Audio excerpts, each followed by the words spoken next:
नहीं उठाएगी। क्या?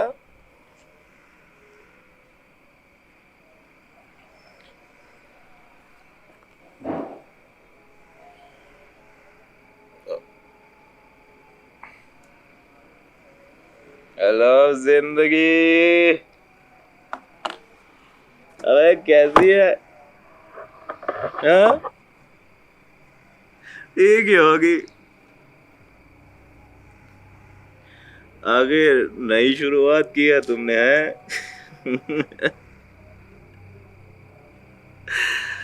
हाँ, मुझ जैसे शख्स के साथ रह भी कैसे सकती थी? नाकाम औलाद, नाकाम जिंदगी, नाकाम मोहब्बत और नाकाम मैं। हाँ?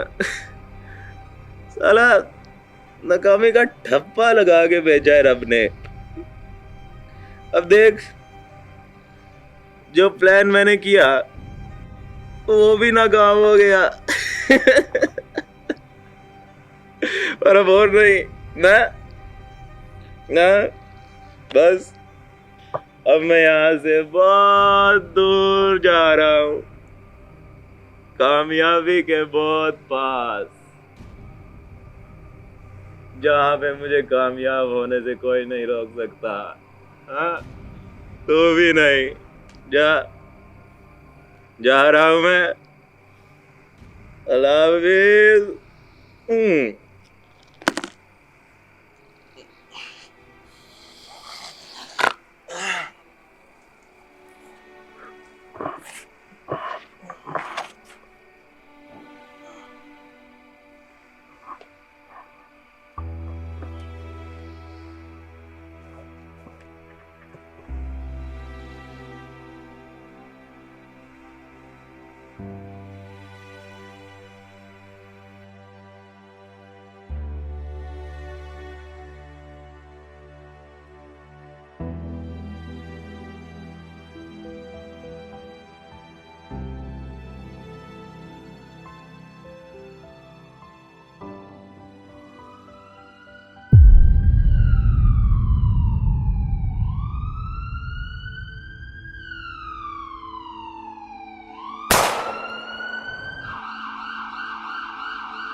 क्या किया बेटे तूने?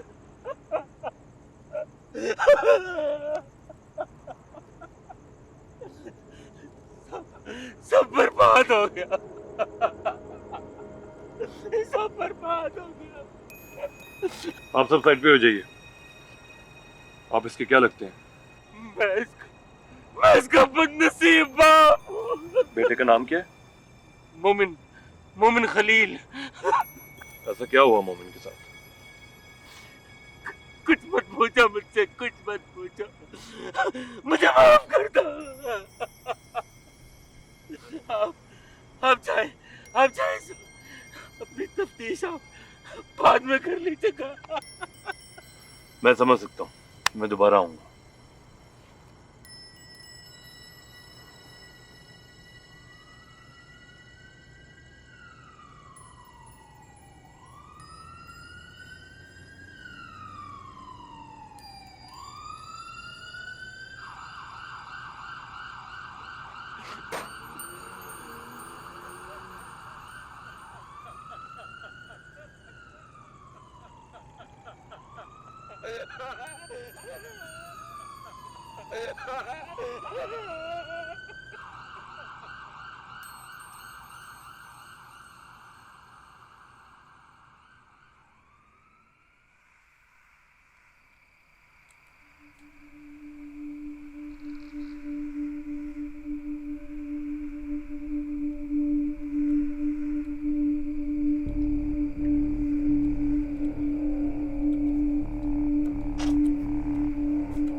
जी हेलो। मेरी नज़र में तो साफ सुसाइड केस है, बाकी आप बताइए। क्या वाकई? ठीक है, thank you so much, thank you so much. Yes sir. Sir सुबह जिस सुसाइड केस की बात कर रहा था वो मर्डर केस हो सकता है। उसकी इन्वेस्टिगेशन के लिए कल मैं बिल्डिंग जाऊंगा और यस सर। ओके सर, मैं कल उसके बाद से तफ्तीश करके आपको रिपोर्ट करता हूँ सर। Okay sir.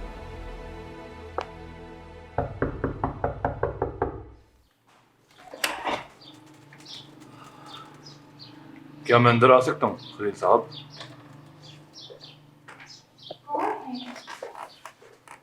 आइए।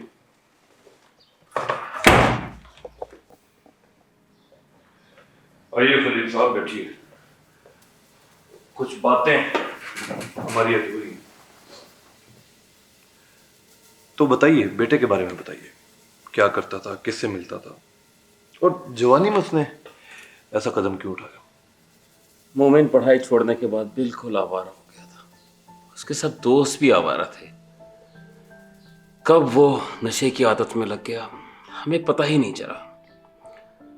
वो तो एक दफा अपनी माँ के पर्स से पैसे चोरी करते हुए पकड़ा गया, तब हमें पता चला कि वो किस राह पे लग गया है। उस दिन के बाद से मैंने उसे पैसे देने छोड़ दिए। एक दिन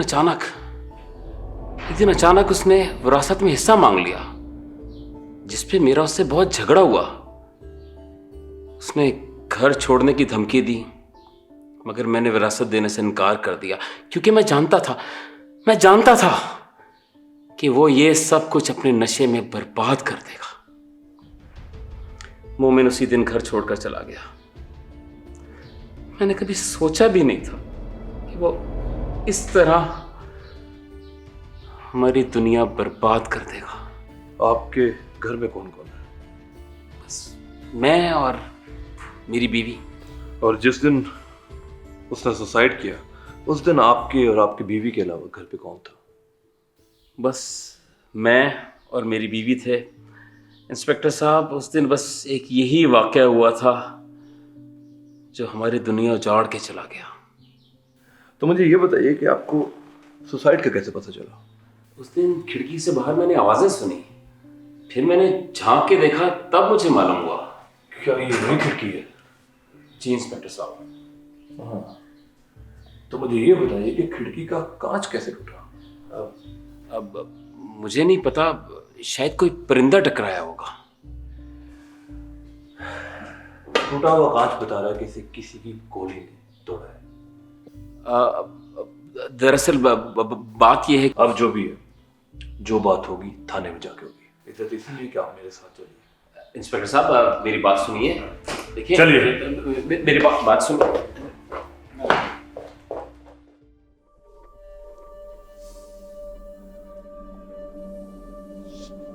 मुझे साफ अल्फाज में बताओ, हादसे के वक्त तुम कहां थे?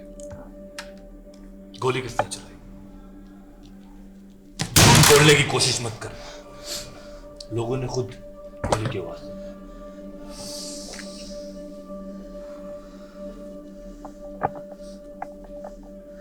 मुझे सख्ती करने पे मजबूर मत करना। मेरे पास दूसरा तरीका भी है। सच बोलो, तुम्हारे लिए बहुत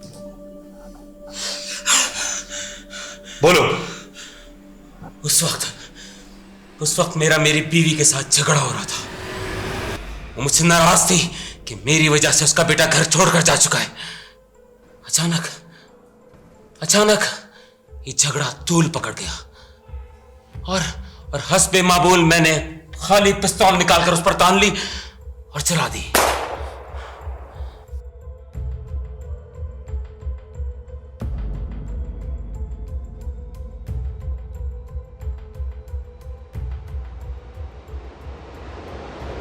खाली पिस्तौल? अगर पिस्तौल खाली थी तो गोली किसने चलाई? उसको गोली कैसे लगी? मुझे नहीं पता। उस दिन उस पिस्तौल में कहां से गोली आ गई मुझे नहीं पता। मैं इस बात से बिल्कुल नावाकिफ था। नावाकिफ? बिल्कुल। मेरे यकीन कीजिए इंस्पेक्टर साहब, उस पिस्तौल में पिछले कई सालों से गोली डली ही नहीं। मुझे नहीं पता उस दिन उसमें कैसे गोली आ गई, और जब गोली चली तो उसकी आवाज से मैं भी डर गया और मेरी बीवी हड़बड़ा के गिर गई। मैं समझा कि शायद गोली उसे लग गई है, मगर शुक्र वो बच गई। अच्छी कहानी है। तो अगर गोली किसी को नहीं लगी तो उसी वक्त मोमिन की लाश कैसे नीचे गिरी और मोमिन को गोली कैसे लगी? मोमिन को गोली लगी? क्या बात करें इंस्पेक्टर साहब, मैं कुछ समझा नहीं। मैं समझाता हूं। मोमिन घर आया, तुम्हारी मोमिन से लड़ाई हुई, अपने ही बेटे को तुमने गोली मारी। नहीं। और जब तुम्हें पता लगा वो मर गया है तो लाश को नीचे फेंक दिया ताकि खुदकुशी जाहिर हो। नहीं। और तुम बच जाओ। नहीं, ये गलत इल्जाम है मेरे ऊपर। ऐसा कुछ नहीं हुआ।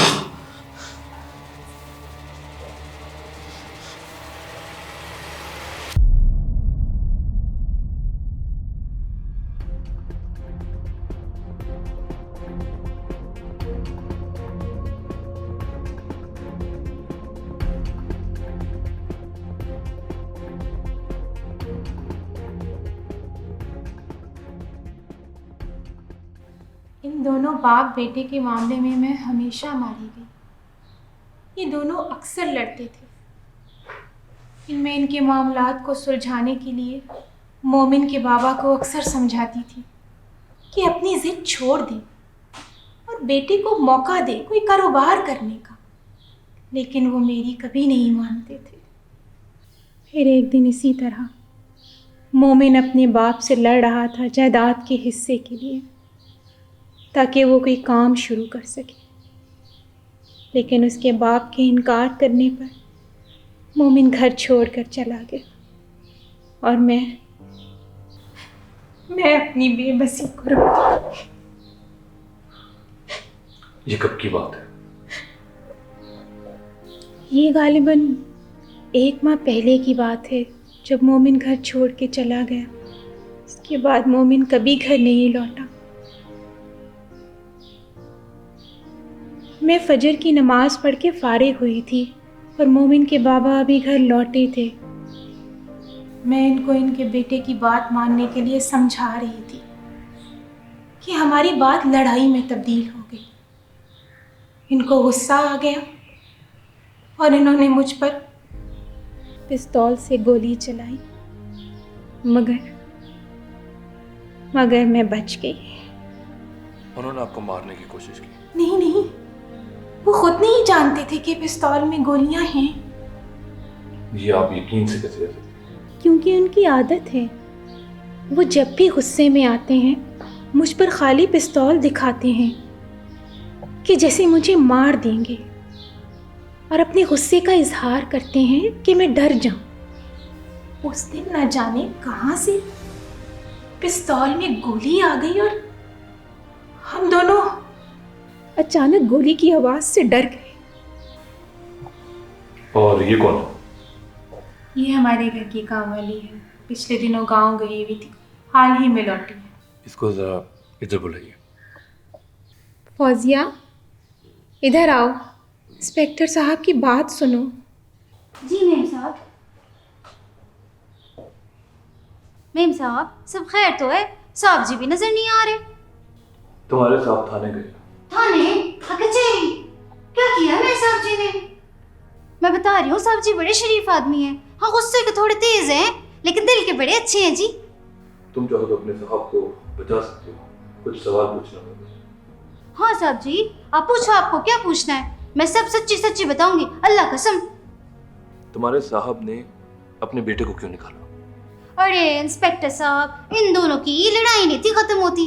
मुझे ज्यादा तो नहीं पता, पर एक दिन लड़ाई बड्डी हो गई सी और मोमिन भाई ने घर छोड़ने की धमकी दी और बड़े साहब ने उनको निकाल दिया, फारिग कर दिया। उस दिन के बाद मोमिन भाई घर नहीं आए कभी, मैं नहीं देखा उन्हें। तुम्हारे साहब पे कत्ल का इल्जाम? हाय ला कत्ल? किसका कत्ल? कौन सा कत्ल? इंस्पेक्टर साहब को फंसा रहे मेरे साहब जी को। मोमिन का कत्ल। मोमिन भाई? साढ़े मोमिन भाई? अरे इंस्पेक्टर साहब कैसी बातें कर रहे हो? मोमिन भाई तो जिंदा है, वो तो सिर्फ कार छोड़ के गए नहीं। तुम्हारे साहब ने खुद इकरार किया कि गोली उन्होंने चलाई है। हाय इंस्पेक्टर साहब, एक तो वड्डी एक भैड़ी खबर सुना रहे हो तुसी। साहब जी ने तो कभी गोली चलाई नहीं। पिस्तौल तो हमेशा खाली होती है। वो तो खाली पिस्तौल से हमारी मेम साहब को ऐसे डराते रहते हैं। और वैसे भी गोली तब चले ना जब पिस्तौल में गोली हो। पिस्तौल तो हमेशा खाली होती है। मैं ना अभी लाके साबित करती हूँ कि पिस्तौल खाली होती है। रुको जी।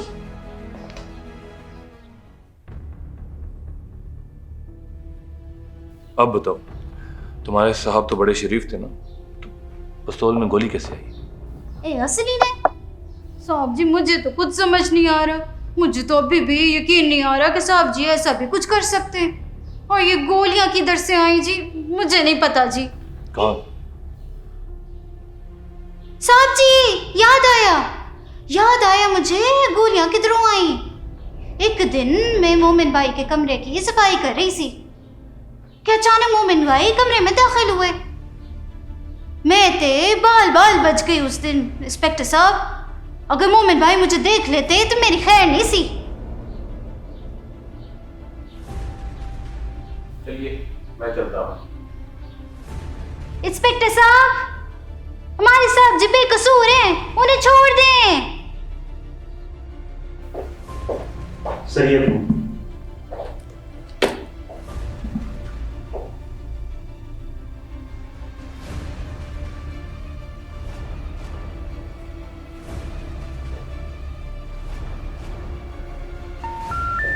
Sorry, you have reached a number that has been disconnected or is no longer in service.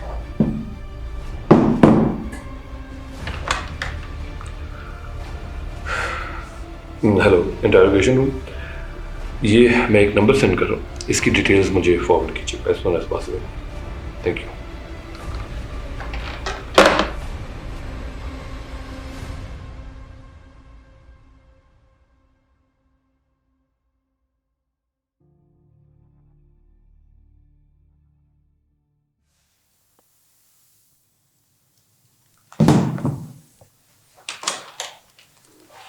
Ji hello,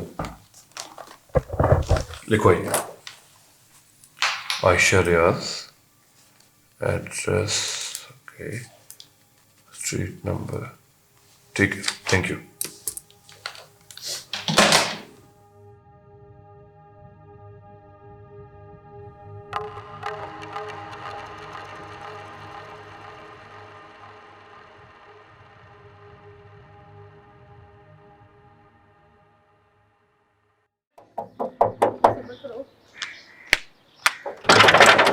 जी कहिए। ये रियाज आपका घर है? जी कहिए। और आप उनकी क्या लगती है? मैं बेटी उनकी। सब खैरियत तो है ना? खैरियत ही तो नहीं हमेशा ऐसा। क्या मतलब है आपका? और आपको मेरा नाम कैसे पता है? मुझे मोमिन के मर्डर के सिलसिले में कुछ बात करनी है। मोमिन? मैं किसी मोमिन को नहीं जानती। प्लीज कानून के साथ ताउन कीजिए, आप मजीद मुश्किल में फंस सकती हैं। प्लीज आइए। हम दोनों एक साथ कॉलेज में पढ़ते थे और हम बहुत अच्छे दोस्त थे। एक साल बाद मालूम हुआ कि मोमिन को नशे की आदत है। मैं अक्सर उसको इस नशे की आदत से बाज आने को कहती थी, लेकिन मगर वो बाज नहीं आता था। और फिर एक दिन वो नशे की हालत में मेरे पास आया। आज मैं सब ठीक कर रहा है। मोमिन चलो इधर से, तुम अपने होश में नहीं हो। अबे चलो छोड़, आज ही तो होश आया है मुझे। आज मैं बहुत खुश हूँ। बहुत जल्द हम शादी करेंगे। शादी का मतलब भी पता है तुम्हें? शादी के लिए जिम्मेदार होना पड़ता है, काम करना पड़ता है, कमाना पड़ता है शादी के लिए। और तुम अपने इस नशे की हालत से निकलोगे तो ही कुछ कर पाओगे ना। शादी कोई मजाक नहीं है। मैं नशा भी करूंगा और तुमसे शादी भी। अच्छा, ऐसी कौन सी जादू की छड़ी लगी है तुम्हारे हाथ, मुझे भी पता लगे। जादू की छड़ी नहीं, मेरे इस दिमाग का प्लान। प्लान? अब तक का सबसे बढ़िया प्लान। कैसा प्लान? मैंने उस बुड्ढे की पिस्तौल में गोलियां भर दी। जिस दिन उस बुड्ढे ने बुड्ढी पे गोलियां तानी, बंदूक से गोली निकलकर लगेगी बुड्ढी को। साला बुड्ढा हम पे रौब झाड़ता था, हाँ? बुड्ढी मर जाएगी और बुड्ढे को कत्ल के केस में फांसी हो जाएगी और सारी जायदाद हमारी हो जाएगी। पर ये तो गलत है। अबे कुछ गलत नहीं है, कुछ गलत नहीं है। हम बहुत जल्द शादी करेंगे, बहुत जल्द शादी। और उसके बाद हमारा कोई राब्ता नहीं रहा। एक दिन सुबह के वक्त उसका वॉइस नोट आया था। उस वक्त मैं तो सो रही थी। जब उसका वॉइस नोट मैंने प्ले किया,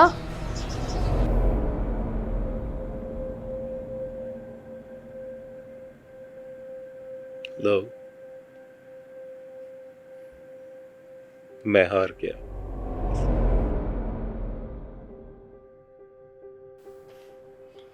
मैं आ रहा हूं कामयाबी। अगर मोमिन ने खुदकुशी की तो उसकी बॉडी में बुलेट कहाँ से आई? क्या उसकी किसी से दुश्मनी थी? मैं मजीद कुछ नहीं जानती कि वो किन लोगों से मिलता था।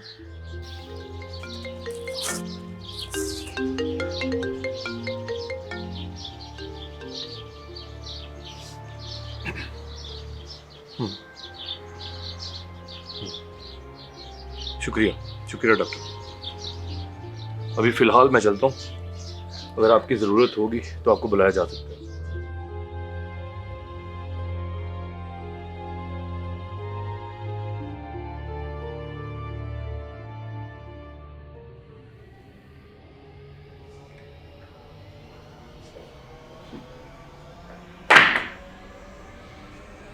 मतलब केस सॉल्व। मोमिन को गोली गिरने से पहले लगी।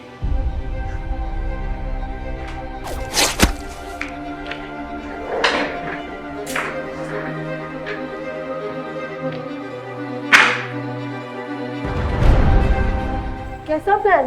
कैसा प्लान? मेरे इस दिमाग का प्लान।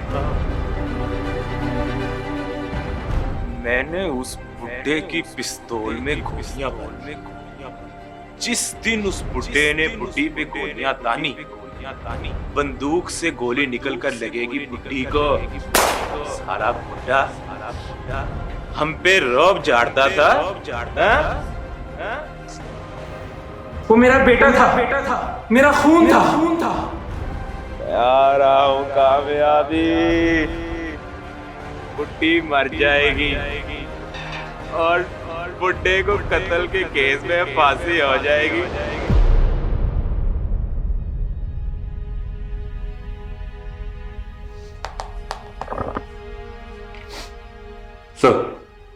सर मोमिन मर्डर केस सॉल्व हो चुका है। उसकी पोस्टमार्टम रिपोर्ट और बाकी डिटेल्स मैं आपको फॉरवर्ड कर रहा हूँ, तो इसको देख लीजिएगा। Thank you. Yes sir, okay sir.